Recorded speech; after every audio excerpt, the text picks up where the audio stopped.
ಮಿಲನದ ನೆನಪು ಅನುಪಮ, ಶಬ್ದ ಸಾಲದು ಹೇಳಲು. ಮುಂದೆ ಬರುವ ಸ್ವರ್ಗ ಕೂಡ ಅಂಥ ಸುಖವನು ನೀಡದು. ನಿನ್ನ ಮಿಲನದ ನೆನಪು ಅನುಪಮ, ಶಬ್ದ ಸಾಲದು ಹೇಳಲು.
ಶಬ್ದ ಸಾಲದು ಹೇಳಲು.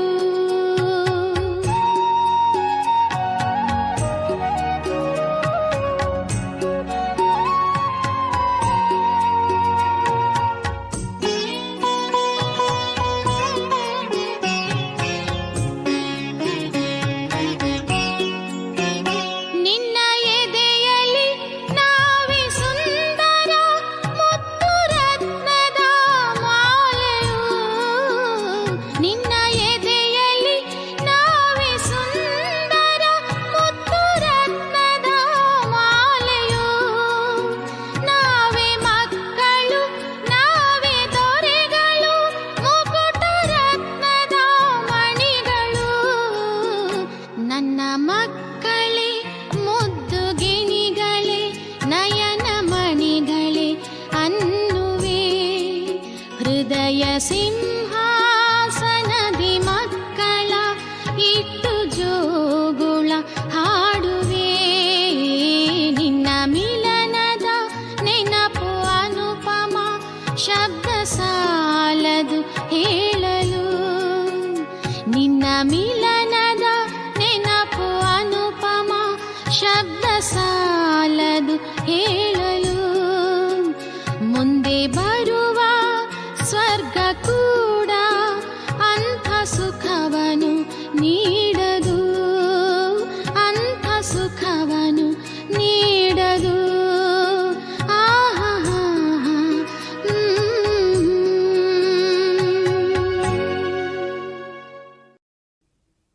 ಓಂ ಶಾಂತಿ. ಇಂದಿನ ದಿನಾಂಕ 10/11/2023.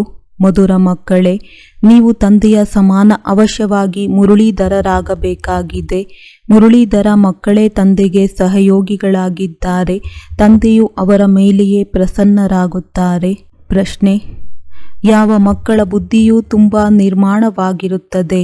ಉತ್ತರ: ಯಾರು ಅವಿನಾಶಿ ಜ್ಞಾನ ರತ್ನಗಳನ್ನು ದಾನ ಮಾಡಿ ಸತ್ಯ ದಾನಿಗಳಾಗುತ್ತಾರೆ, ಬುದ್ಧಿವಂತ ಮಾರಾಟಗಾರರಾಗಿರುತ್ತಾರೆ. ಅವರ ಬುದ್ಧಿಯು ತುಂಬ ನಿರ್ಮಾಣವಾಗಿರುತ್ತದೆ. ಸರ್ವಿಸ್ ಮಾಡುತ್ತಾ ಮಾಡುತ್ತಾ ಬುದ್ಧಿಯು ಪರಿಶುದ್ಧವಾಗುತ್ತದೆ. ದಾನ ಮಾಡುವುದರಲ್ಲಿ ಎಂದೂ ಸಹ ಅಭಿಮಾನ ಬರಬಾರದು. ಶಿವತಂದೆ ಕೊಟ್ಟಿರುವುದನ್ನು ನೀಡುತ್ತಿದ್ದೇನೆ ಎಂಬುದು ಬುದ್ಧಿಯಲ್ಲಿ ಯಾವಾಗಲೂ ಇರಲಿ. ಶಿವಬಾಬನ ನೆನಪು ಇರುವುದರಿಂದ ಕಲ್ಯಾಣವಾಗುತ್ತದೆ. ಗೀತೆ: ನೀವೇ ಮಾತಾಪಿತಾ. ಓಂ ಶಾಂತಿ. ಕೇವಲ ಮಾತಾಪಿತಾರವರ ಗೀತೆಯನ್ನು ಕೇಳುವುದರಿಂದ ಹೆಸರು ಸಿದ್ಧವಾಗುವುದಿಲ್ಲ. ಮೊದಲು ಶಿವಾಯ ನಮಃ ಈ ಗೀತೆಯನ್ನು ಕೇಳಿ, ನಂತರ ಮಾತಾಪಿತರ ಗೀತೆಯನ್ನು ಕೇಳುವುದರಿಂದ ಜ್ಞಾನದ ಅರಿವಾಗುತ್ತದೆ. ಮನುಷ್ಯರಂತೂ ಮಂದಿರಗಳಿಗೆ ಹೋಗುತ್ತಾರೆ, ಲಕ್ಷ್ಮೀನಾರಾಯಣ ಮಂದಿರಕ್ಕೆ ಹೋಗುತ್ತಾರೆ, ಕೃಷ್ಣನ ಮಂದಿರಕ್ಕೆ ಹೋಗುತ್ತಾರೆ. ಎಲ್ಲರ ಮುಂದೆ ನೀವೇ ಮಾತಾಪಿತಾ ಎಂದು ಅರ್ಥವಿಲ್ಲದೆ ಹೇಳುತ್ತಾರೆ. ಮೊದಲು ಶಿವಾಯ ನಮಃ ಹಾಡನ್ನು ಕೇಳಿಸಿ, ನಂತರ ಮಾತಾಪಿತರ ಹಾಡನ್ನು ಕೇಳಿಸುವುದರಿಂದ ಮಹಿಮೆಯೇ ಅರಿವಾಗುತ್ತದೆ. ಹೊಸಬರು ಯಾರಾದರೂ ಬಂದರೆ ಈ ಹಾಡು ಚೆನ್ನಾಗಿರುತ್ತದೆ, ತಿಳಿಸಲು ಸಹಜವಾಗುತ್ತದೆ. ತಂದೆಯ ಹೆಸರೇ ಶಿವ ಆಗಿದೆ. ಶಿವ ಸರ್ವವ್ಯಾಪಿ ಎಂದು ಹೇಳುವುದಿಲ್ಲ. ಹಾಗಾದರೆ ಎಲ್ಲರ ಮಹಿಮೆಯು ಒಂದೇ ಆಗಿಬಿಡುತ್ತದೆ.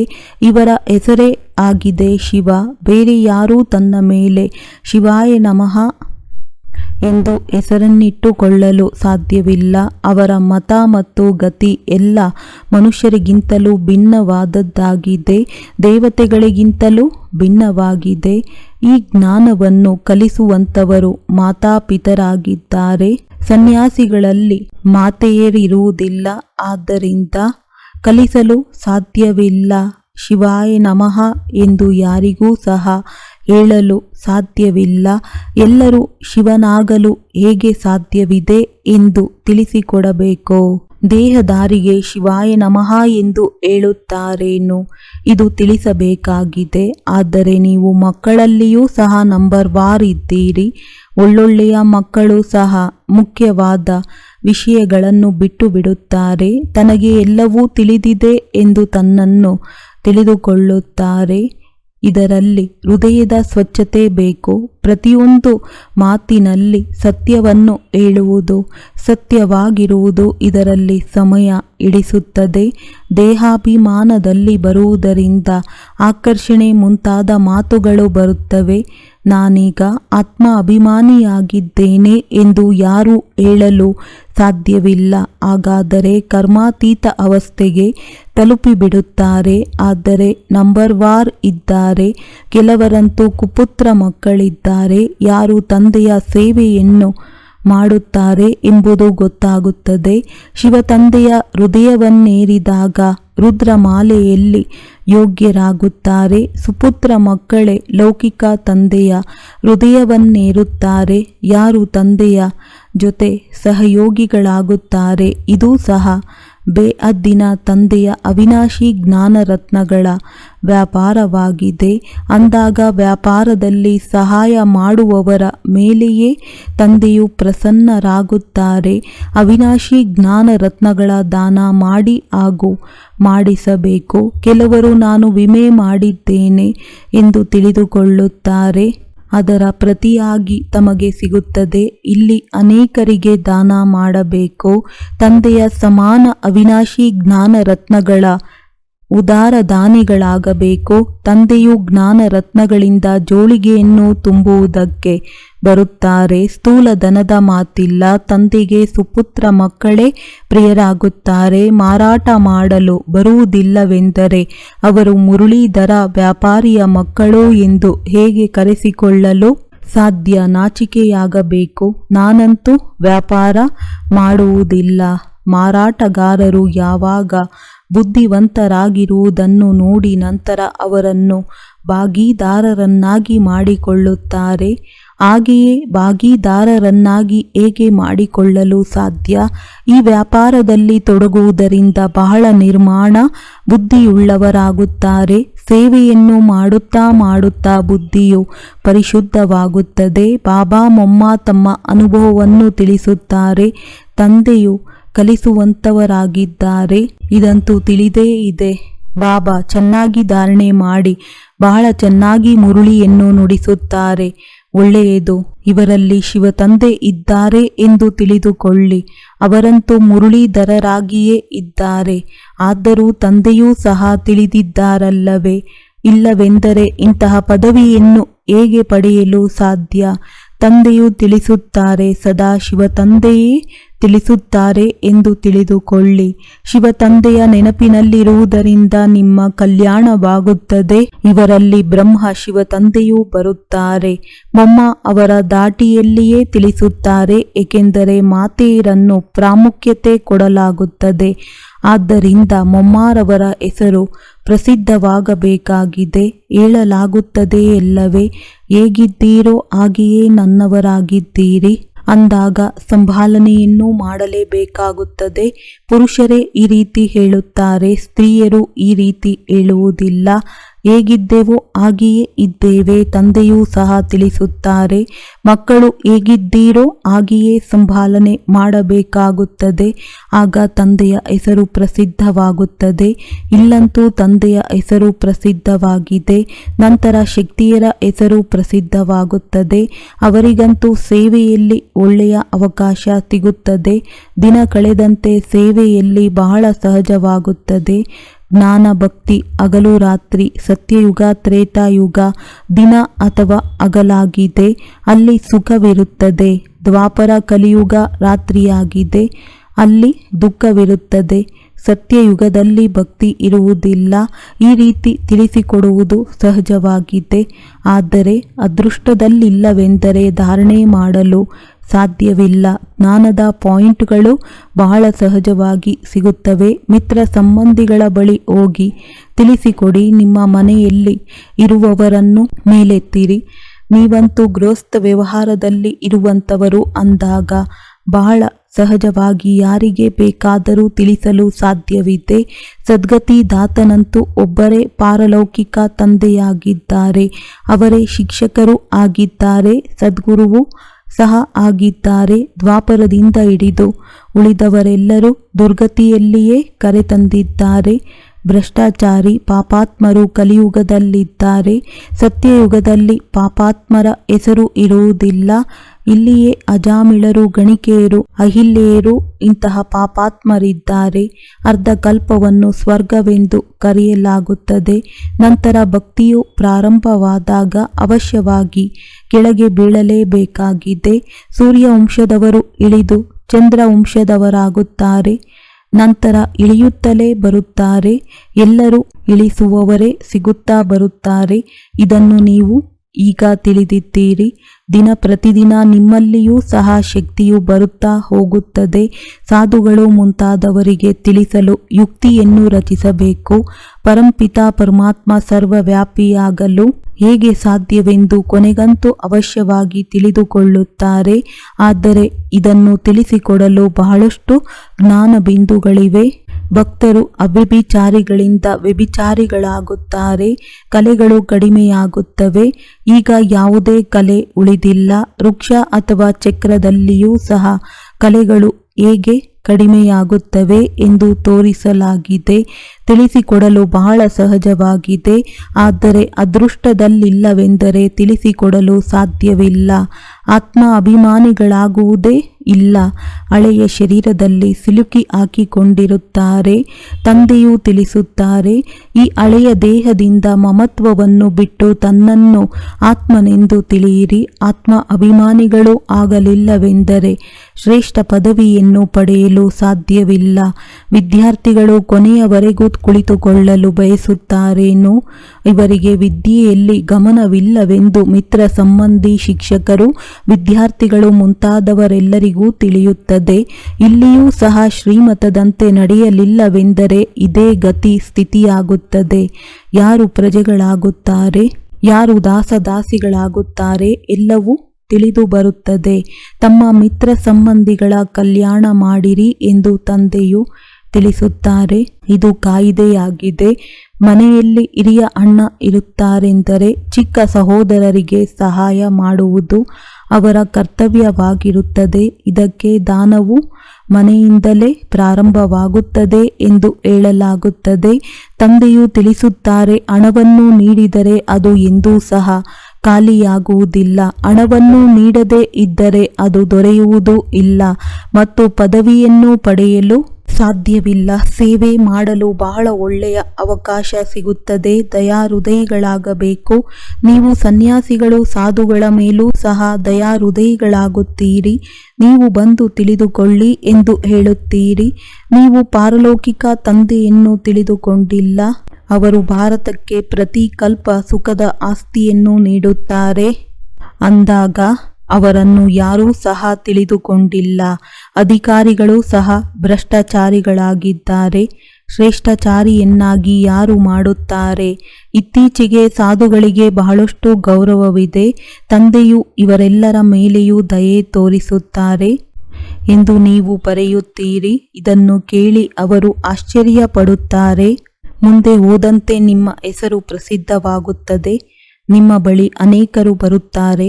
ಪ್ರದರ್ಶನಗಳು ಸಹ ನಡೆಯುತ್ತವೆ. ಕೊನೆಗಂತೂ ಅವಶ್ಯವಾಗಿ ಜಾಗೃತಗೊಳ್ಳುತ್ತಾರೆ. ಸನ್ಯಾಸಿಗಳು ಸಹ ಜಾಗೃತ ಆಗುತ್ತಾರೆ.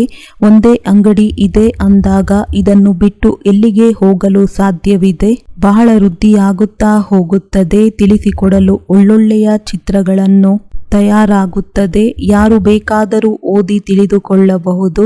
ಯಾವಾಗ ಈ ಬಿದಿರಿನ ಕಾಡಿಗೆ ಬೆಂಕಿ ಬೀಳುತ್ತದೆಯೋ ಆಗ ಮನುಷ್ಯರು ಎಚ್ಚರಗೊಳ್ಳುತ್ತಾರೆ. ಆದರೆ ಸಮಯ ಮಿಂಚಿ ಹೋಗಿರುತ್ತದೆ.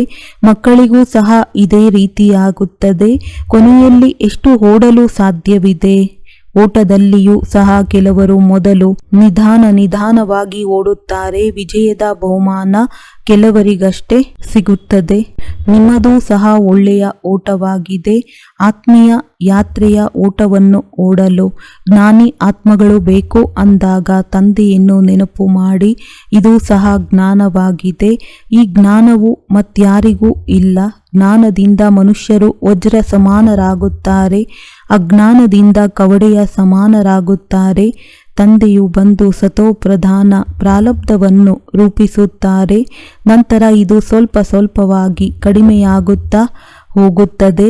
ಈ ಎಲ್ಲ ಜ್ಞಾನ ಬಿಂದುಗಳನ್ನು ಧಾರಣೆ ಮಾಡಿ ಕಾರ್ಯದಲ್ಲಿ ತರಬೇಕಾಗಿದೆ. ನೀವು ಮಕ್ಕಳು ಮಹಾದಾನಿಗಳಾಗಬೇಕು. ಭಾರತವನ್ನು ಮಹಾದಾನಿ ಎಂದು ಹೇಳಲಾಗುತ್ತದೆ ಏಕೆಂದರೆ ಇಲ್ಲಿಯೇ ನೀವು ತಂದೆಯ ಮುಂದೆ ತನು ಮನ ಧನ ಎಲ್ಲವನ್ನು ಅರ್ಪಣೆ ಮಾಡುತ್ತೀರಿ. ನಂತರ ತಂದೆಯೂ ಸಹ ಎಲ್ಲವನ್ನು ಅರ್ಪಣೆ ಮಾಡುತ್ತಾರೆ.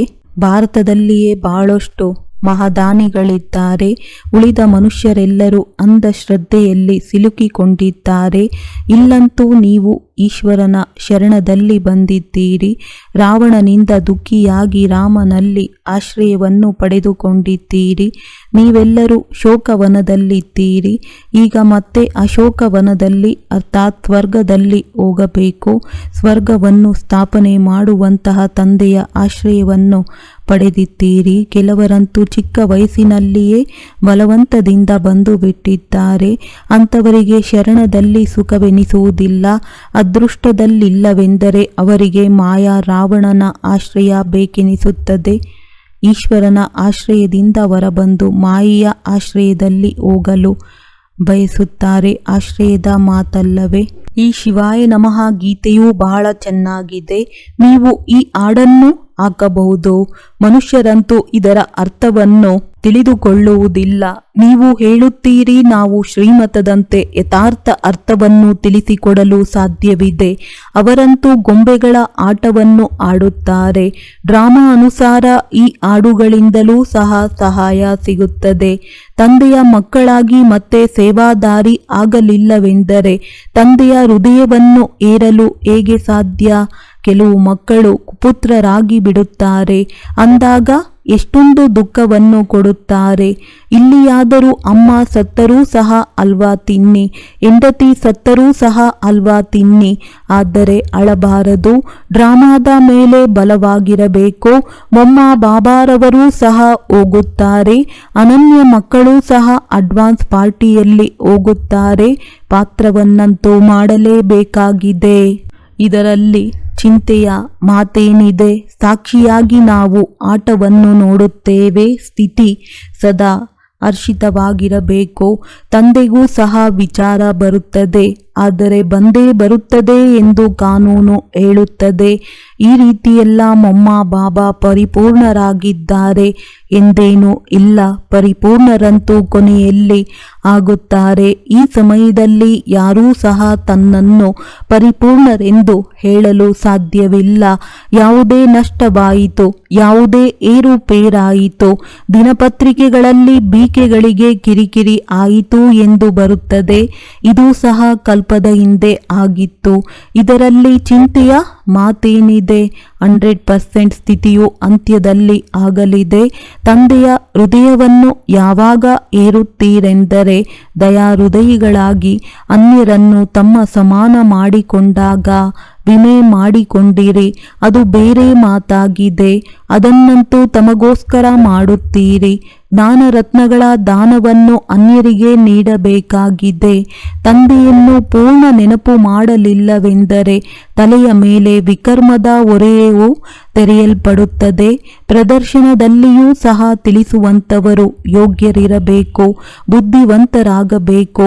ರಾತ್ರಿಯಲ್ಲಿ ನೆನಪು ಮಾಡುವುದರಿಂದ ಸಂತೋಷವಾಗುತ್ತದೆ. ಈ ಆತ್ಮೀಯ ಪ್ರಿಯತಮನನ್ನು ಮುಂಜಾನೆಯಲ್ಲಿ ನೆನಪು ಮಾಡಬೇಕು. ತಂದೆಯೇ, ನೀವು ಎಷ್ಟು ಮಧುರರಾಗಿದ್ದೀರಿ, ಎಂಥವರಿಂದ ಎಂಥವರನ್ನಾಗಿ ಮಾಡುತ್ತಿದ್ದೀರಿ. ಒಳ್ಳೆಯದು. ಮಧುರಾತಿ ಮಧುರ ಅಗಲಿ ಹೋಗಿ ಮರಳಿ ಸಿಕ್ಕಿರುವಂತಹ ಮಕ್ಕಳಿಗೆ ಪ್ರೀತಿಯ ಮಾತ್ಪಿತಾ ಬಾಪ್ತಾದರವರ ನೆನಪು, ಪ್ರೀತಿ ಹಾಗೂ ಸುಪ್ರಭಾತ. ಆತ್ಮೀಯ ಮಕ್ಕಳಿಗೆ ಆತ್ಮೀಯ ತಂದೆಯ ನಮಸ್ತೆ. ಧಾರಣೆಗಾಗಿ ಮುಖ್ಯ ಸಾರ: ಮನಸ್ಸಿನಿಂದ ಸದಾ ಸತ್ಯವಾಗಿರಬೇಕು, ಸತ್ಯವನ್ನೇ ಹೇಳಬೇಕು, ಸತ್ಯವಂತರಾಗಿ ನಡೆಯಬೇಕು. ದೇಹಾಭಿಮಾನಕ್ಕೆ ವಶವಾಗಿ ಎಲ್ಲವೂ ತಿಳಿದಿದ್ದೇನೆ ಎಂದು ತಿಳಿದುಕೊಳ್ಳಬಾರದು. ಅಹಂಕಾರದಲ್ಲಿ ಬರಬಾರದು. ಸಾಕ್ಷಿಯಾಗಿದ್ದು ಆಟವನ್ನು ನೋಡಬೇಕು. ಡ್ರಾಮಾದ ಮೇಲೆ ಶಕ್ತಿಶಾಲಿಯಾಗಿರಬೇಕು. ಯಾವುದೇ ಮಾತಿನ ಚಿಂತೆ ಮಾಡಬಾರದು. ಸ್ಥಿತಿ ಸದಾ ಹರ್ಷಿತವಾಗಿಡಬೇಕು. ವರದಾನ: ಸ್ವರಾಜ್ಯದ ಅಧಿಕಾರದ ಮುಖಾಂತರ ವಿಶ್ವರಾಜ್ಯದ ಅಧಿಕಾರ ಪ್ರಾಪ್ತಿ ಮಾಡಿಕೊಳ್ಳುವಂತಹ ಮಾಸ್ಟರ್ ಸರ್ವಶಕ್ತಿವಾನ್ ಭವ. ಯಾರು ಈ ಸಮಯ ಸ್ವರಾಜ್ಯ ಅಧಿಕಾರಿ ಅರ್ಥಾತ್ ಕರ್ಮೇಂದ್ರಿಯ ಜೀತ್ ಆಗಿದ್ದಾರೆ, ಅವರೇ ವಿಶ್ವದ ರಾಜ್ಯ ಅಧಿಕಾರ ಪ್ರಾಪ್ತಿ ಮಾಡಿಕೊಳ್ಳುತ್ತಾರೆ. ಸ್ವರಾಜ್ಯ ಅಧಿಕಾರಿಯೇ ವಿಶ್ವರಾಜ್ಯ ಅಧಿಕಾರಿಗಳಾಗುತ್ತಾರೆ. ಆದ್ದರಿಂದ ಚೆಕ್ ಮಾಡಿಕೊಳ್ಳಿ. ಮನಸ್ಸು, ಬುದ್ಧಿ ಮತ್ತು ಸಂಸ್ಕಾರ ಆತ್ಮದ ಶಕ್ತಿಗಳಾಗಿವೆ. ಆತ್ಮ ಈ ಮೂರರ ಮಾಲೀಕ ಆಗಿದೆಯೇ? ಮನಸ್ಸು ನಿಮ್ಮನ್ನು ನಡೆಸುತ್ತದೆಯೋ ಅಥವಾ ನೀವು ಮನಸ್ಸನ್ನು ನಡೆಸುವಿರೋ? ಕೆಲವೊಮ್ಮೆ ಸಂಸ್ಕಾರ ತನ್ನ ಕಡೆ ಸೆಳೆಯುತ್ತಿಲ್ಲ ತಾನೆ. ಸ್ವರಾಜ್ಯ ಅಧಿಕಾರಿಯ ಸ್ಥಿತಿ ಸದಾ ಮಾಸ್ಟರ್ ಸರ್ವಶಕ್ತಿವಾನ್ ಆಗಿದ್ದಾರೆ. ಅವರಲ್ಲಿ ಯಾವ ಶಕ್ತಿಯೂ ಕಡಿಮೆ ಇಲ್ಲ. ಸ್ಲೋಗನ್: ಸರ್ವ ಖಜಾನೆಗಳ ಕೀಲಿ ಕೈ ನನ್ನ ಬಾಬಾ ಜೊತೆಯಲ್ಲಿದ್ದಾಗ ಯಾವುದೇ ಆಕರ್ಷಿತ ಮಾಡಲು ಸಾಧ್ಯವಿಲ್ಲ. ಒಳ್ಳೆಯದು. ಓಂ ಶಾಂತಿ.